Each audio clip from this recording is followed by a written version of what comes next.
And we might as well get right to it. It's happened again today. Another letter. Get out of here. Another letter. How many days is this? Now, yesterday we talked about had 3 arrive yesterday.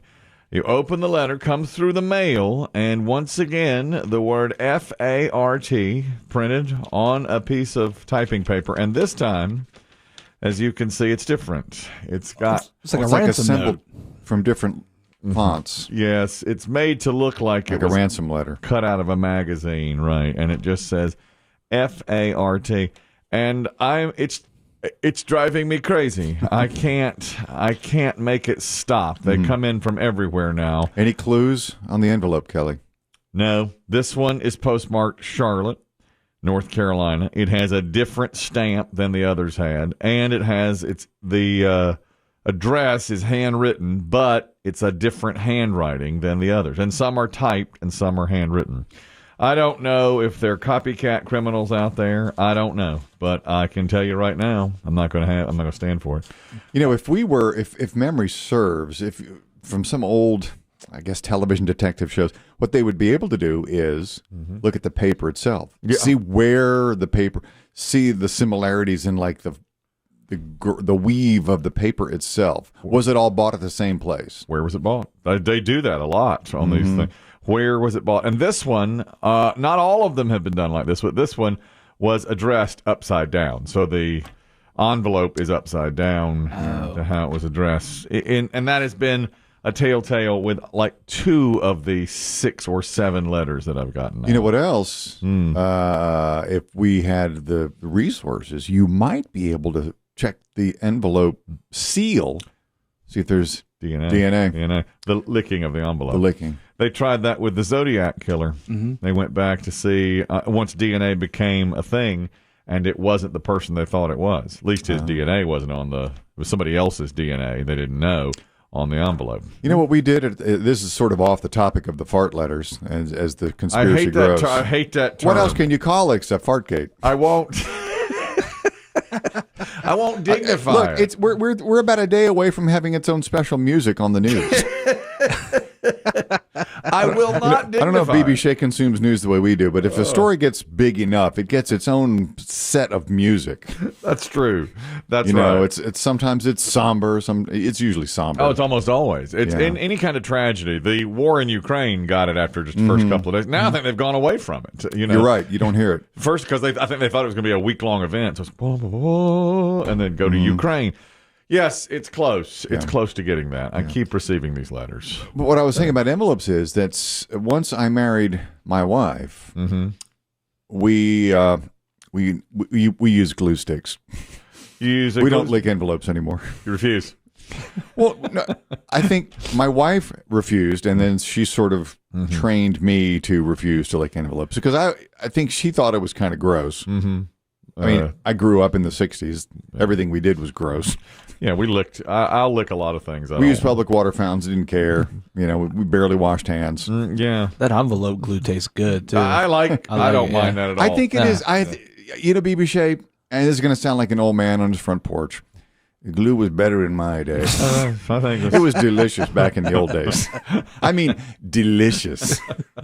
Now it's just kind of workmanlike. A little pasty now. Yeah. I don't mind it. I don't mind licking envelopes or stamps. Although now the stamps, y'all. No, you don't lick stamps Nobody anymore. licks stamps. But the envelopes, I just licked one the other day. What did I lick it for? My wife's Mother's Day card. I put that in the envelope and licked and I don't ever mind doing that. And I still live like it was long ago. I'll use a water fountain. I don't mind. And I'll not wash my hands. I don't mind that either. You know, I'll just go I'll do all the gross things that we used to do when we were growing up. I'll tell you this, fact checker Rusty's challenged me because, you know, I hate that word. That's the whole reason I'm getting these letters, as I hate that word, F-A-R-T. I won't use it. I will not use fart bombed. I won't use it. And I get the letters now. My son is just delighting in this. He's heard about it now. He's, oh, so great, you know, that kind of thing. And my wife last night had a sit down with him and said, we need to stop body shaming your father.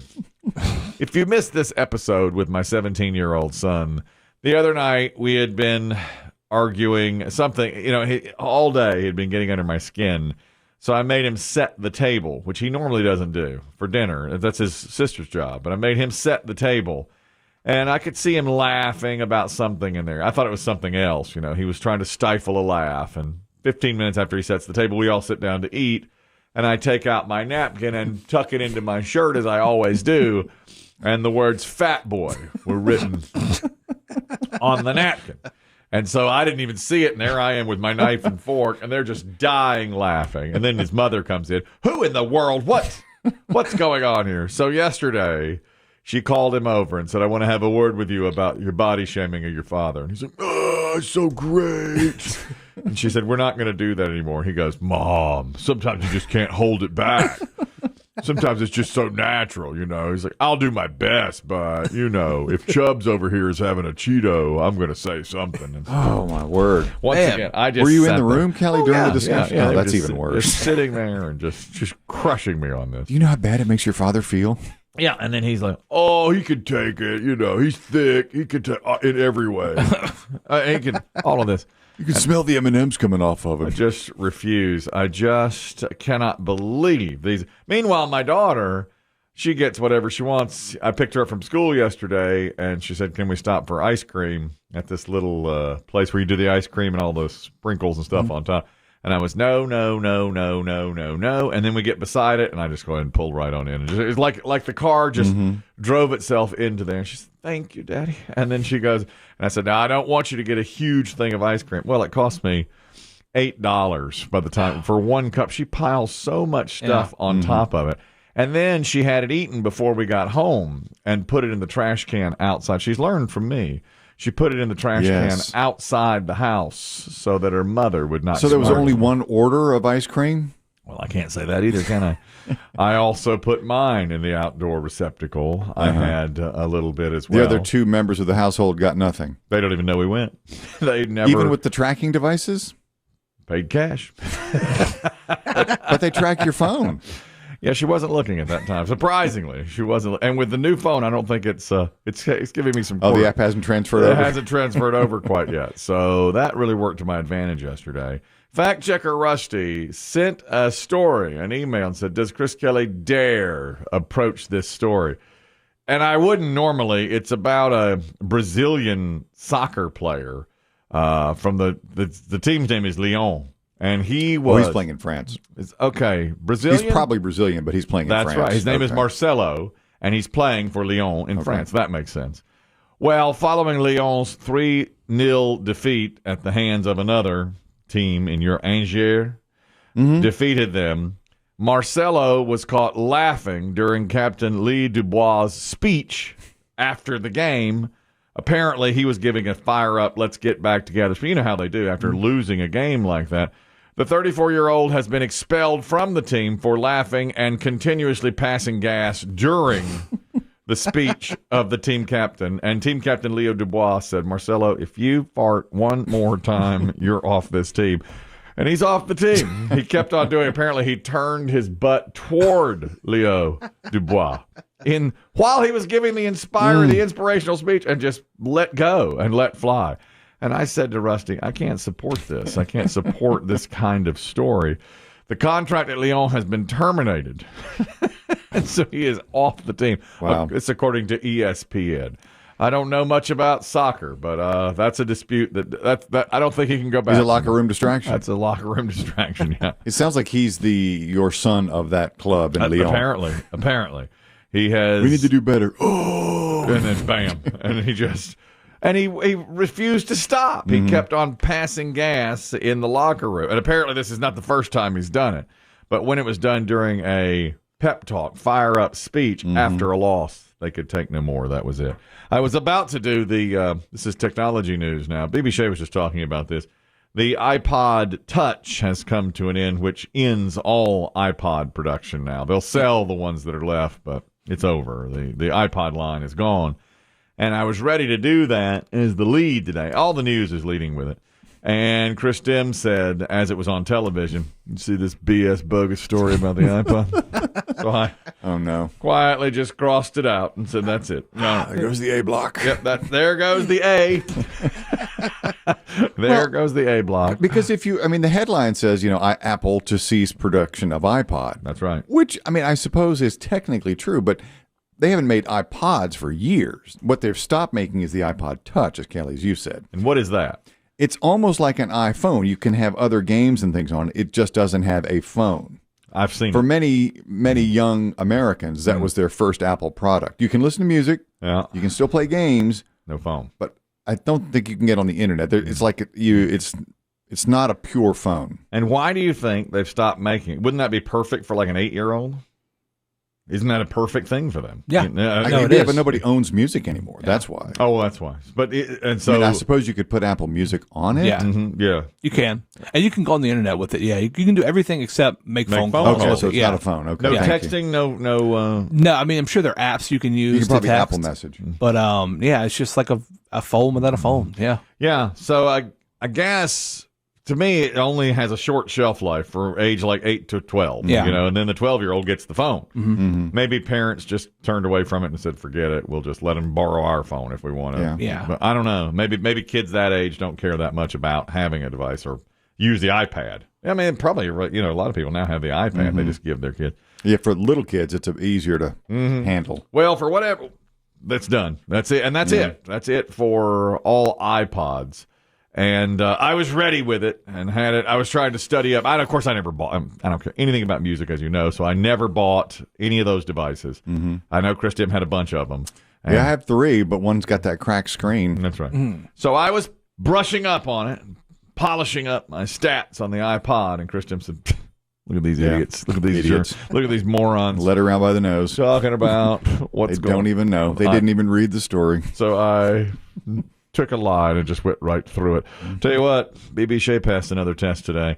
He texted me yesterday and said I was busy preparing today's Put Up or Shut Up rock and roll trivia game. Of course, he gathers all the audio for that.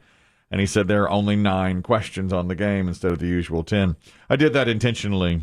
All right. I like to test every once in a while to see if you, and a lot of times I'll do that to Biggie. It's not that your work ethic is slipping. Never. It's not that you're preoccupied. Never. It's that I wanted to test you, and you've passed yet another test. I almost didn't say anything, but I figured it would have came back on me anyway. Oh, it would have came back on I was you. like, let me text this man just to let him know. Oh, you were right to do that. Otherwise, I'd have gone in here with just 9 questions, and then I would have said to you, way to fail. That's a failure. That's an absolute failure. Yeah. Biggie has caught that numerous times. Don't think that he hasn't.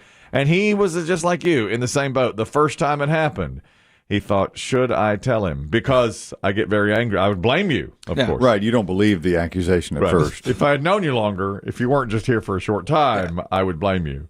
BB Shea's last day with us, not with the company or anything, but here on air full time is Monday. Biggie will be back on Tuesday.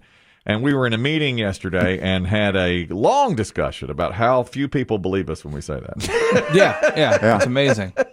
Almost to a person. People are saying, it's obvious you fired Biggie because of his weight, and you're covering it up. Yeah. I mean, nobody trusts anything you say anymore. It's just a conspiracy, and what you say is not the truth. Apparently, there are shadow Facebook groups saying Biggie is gone, never to be heard from again. And all this that we're saying about he's going away to get his health taken care of, to lose some weight, he'll be back next week. All a ruse. Just a big lie. Yeah. The big lie is what we're perpetrating. And I mean, a lot of people, apparently more than not, have said, total cover up. We know what's going on.